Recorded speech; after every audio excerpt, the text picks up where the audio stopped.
We all know golf can be a tough sport to master, but imagine having to play with just one arm, or even missing a leg.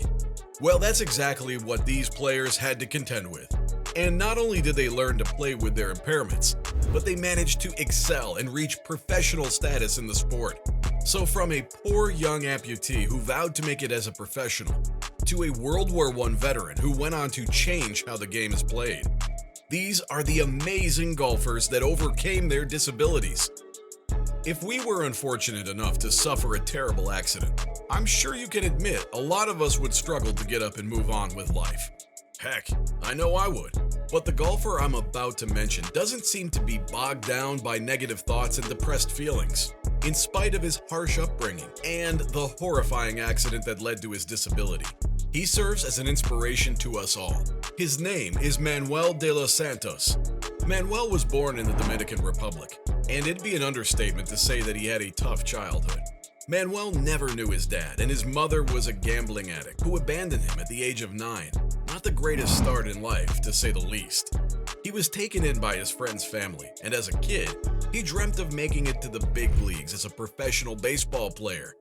But all his hopes and dreams came crashing down when in 2003, at the age of 19, Manuel got into a brutal motorcycle accident that would change the course of his life.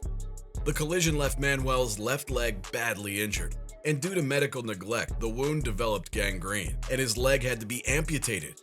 Following the accident, he moved to Paris with his French girlfriend, and understandably, Manuel struggled to come to terms with his new life as an amputee.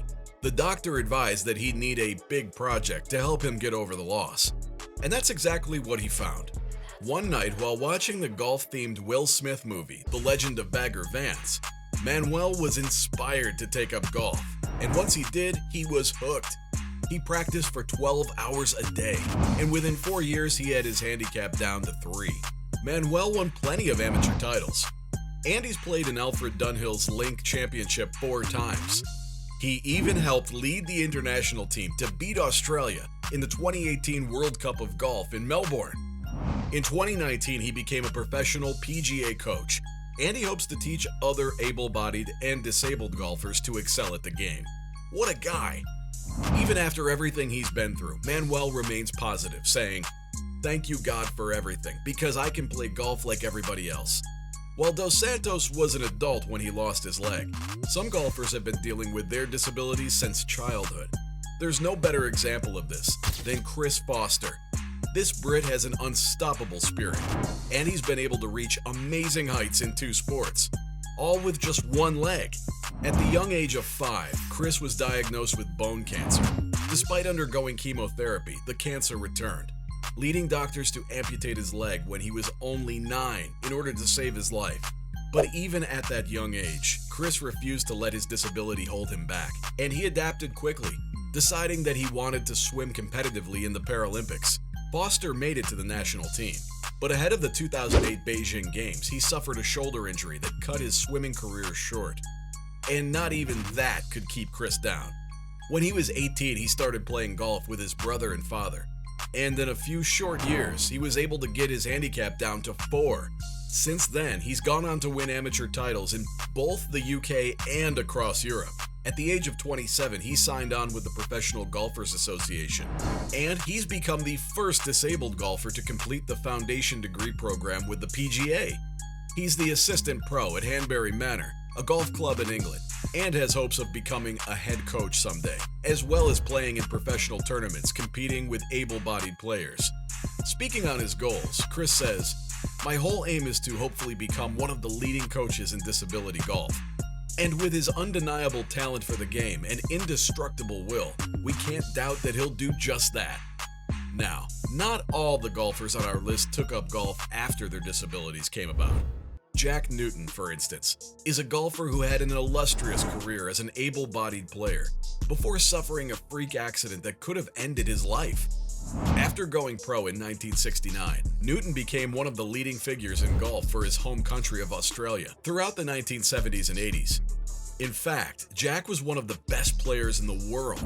He won the Australian Open in 1979 and was the runner-up in 2 major championships. The 1975 Open Championship, where he lost to Tom Watson, and the 1980 Masters tournament where he finished 4 strokes behind Steve Ballesteros. Unfortunately, during the height of his career, Jack's whole life would take an unexpected turn.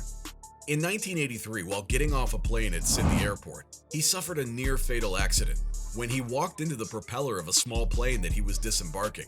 There was a fierce rainstorm at the time and the correct safety measures weren't in place, so Jack couldn't see clearly and nearly ended his own life.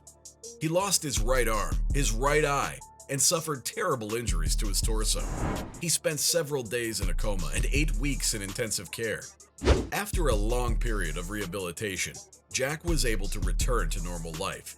While the incident did end his professional career as a golfer, Jack resumed playing recreationally, playing with his left hand in a right-handed stance. Surprisingly, he was able to get his handicap back down to single digits. Later, he became a radio golf commentator and started the Jack Newton Jr. Golf Foundation, an organization dedicated to supporting children in the pursuit of their hobby, and even helping some juniors turn pro. Even though he couldn't play professionally anymore, Newton wanted young kids to have the opportunity to play the sport that he loved so much. Speaking of underlying love for the game of golf, Ernest Jones loved golf so much that after suffering a horrific injury, his only concern was if he'd be able to continue playing. Ernest was an English professional golfer. Jones's love for the sport started early when he began playing as a young boy, winning the Caddy Championship at only 12 years old. At the age of 18, he was employed as the assistant pro at Chislehurst Golf Club, and at 25, he was made head professional. 1 year later, in 1914, Jones went away to France to fight in World War I, but unfortunately, he wouldn't return from the war unscathed. In 1916, he lost his right leg below the knee when a grenade exploded right next to him on the battlefield. He was sent back to England, and after 4 months of rehab, the only thing Jones cared about was getting back out on the golf course to make sure he could still play without his leg. While he found that he could still play, Jones realized that his new disability was going to force him to learn how to play differently, because he could no longer move how he did when he had his leg. This led to him developing his famous club head method, a revolutionary idea that placed emphasis on the golf club rather than the movement of the player. Even without his leg, Ernest was still a great golfer, and he went on to win several European tournaments, later on becoming the head golf professional of multiple renowned American golf clubs. He even wrote a book on his method titled Swinging the Clubhead. He had an illustrious career as one of the most renowned golf teachers in the world. And in 1977, 12 years after his death, Ernest Jones was inducted into the World Golf Teachers Hall of Fame, which he rightly deserved. Ernest taught thousands of students during his career, and he didn't let losing his leg in such a horrific way keep him down, never letting his disability get between him and the game he loved. So there you have it, folks. From a young Dominican boy who lost his leg in a horrific motorbike crash, to a World War I vet who just couldn't wait to get back on the golf course. Those were the amazing golfers that overcame their disabilities.